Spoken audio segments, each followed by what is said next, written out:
So you're telling me if I just upped certain psychopathic traits, I could get my partner to get a better job, make more money, and I could chill. Uh, that might be a bit of a stretch, but yeah, that you actually raise an interesting point, which is a really nice segue into my second study because yeah, I had a similar question: is well, if we could bump up someone's psychopathic traits, what would that actually do to their partner?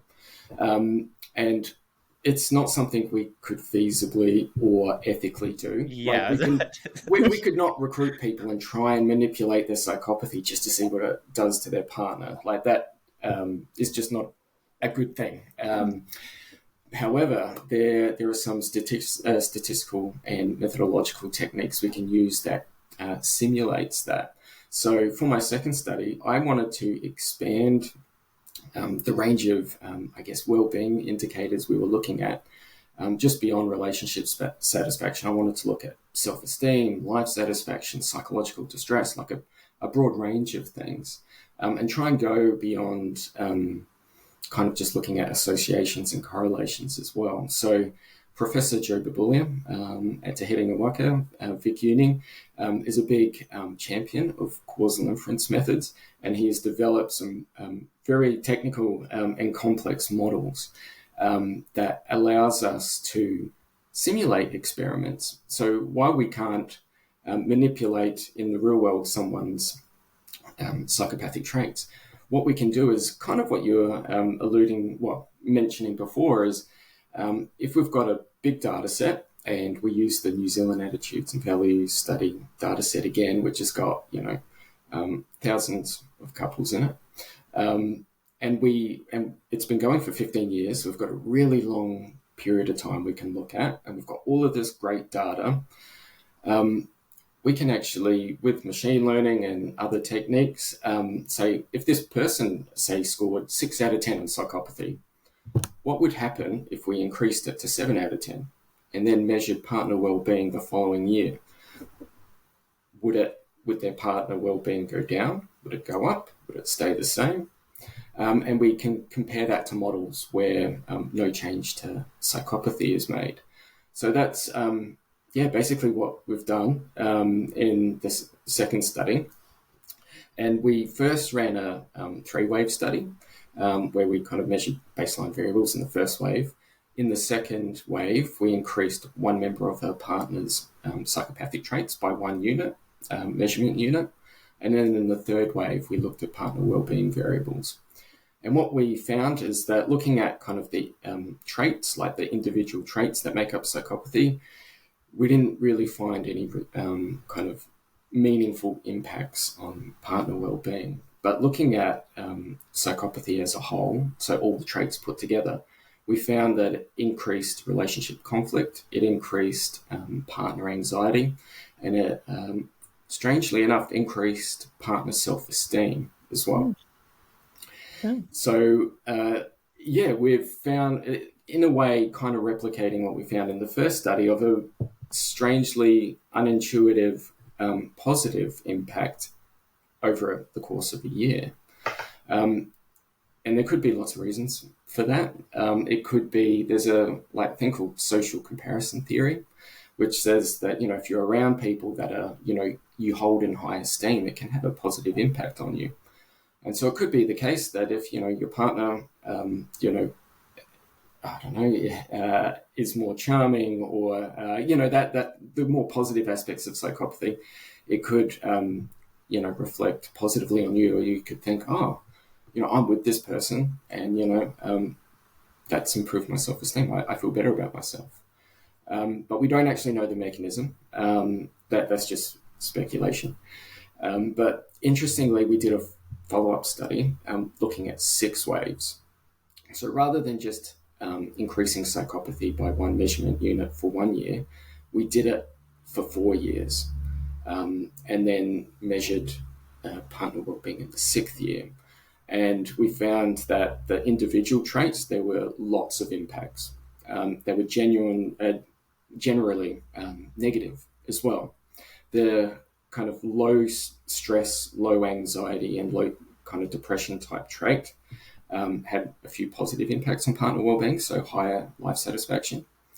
But generally, the traits had a negative impact on partner well-being. And then looking at the kind of global psychopathy construct again, so all the traits clumped together, they had worse outcome. Partners had worse outcomes on pretty much everything we measured, and the effects were much bigger too, including self-esteem. So self-esteem for the partner went down over 6 years.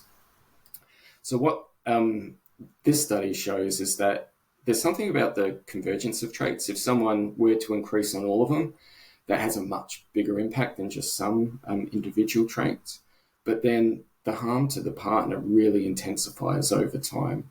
So while there might be a few while there can be a few positive impacts on partner well-being, especially over the short term, so over a year, the longer they're together, it seems like the worse the impacts will get. Yeah, well, I guess that sort of links into what you said about the higher likelihood of short-term relationships in people with psychopathy, right? So I guess there's the shorter term boost, but like the reason they're probably not having or they're less likely to have long-term relationships are probably all those negative things which you're seeing once you expand it out to 4, 5, 6, 7 years. Yeah, and I think, that totally makes sense. If, based on their traits, the veneer of, they can be charming, persuasive initially. But yeah, the longer you're together with this person, the more negative that relationship is likely to be.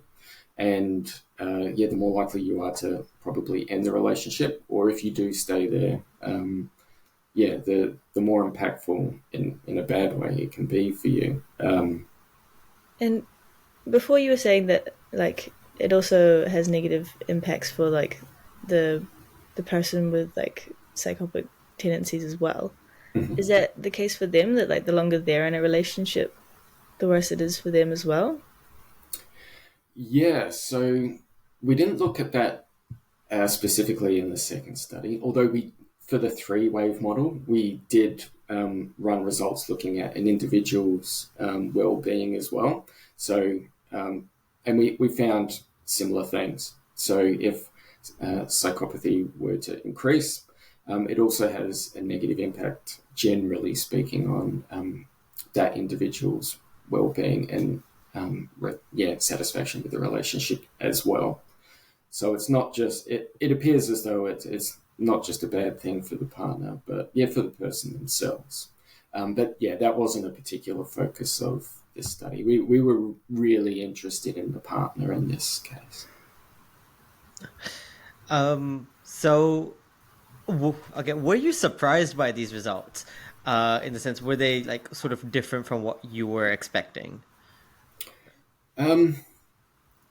Yes and no. I was a little surprised by, in the 3-wave study, the increase to partner self-esteem.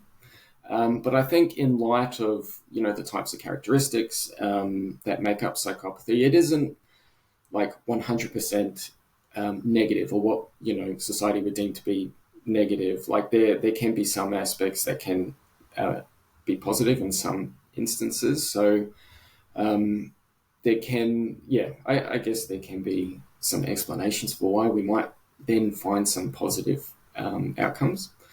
In a way, it also wasn't surprising to find that the longer someone is in a relationship, the more impact it can have on them. So there are other studies, longitudinal studies, that have looked at psychopathy and relationship satisfaction as an example in couples, and they've tracked that over time. And generally, relationship satisfaction decreases the higher their partner is in psychopathic traits.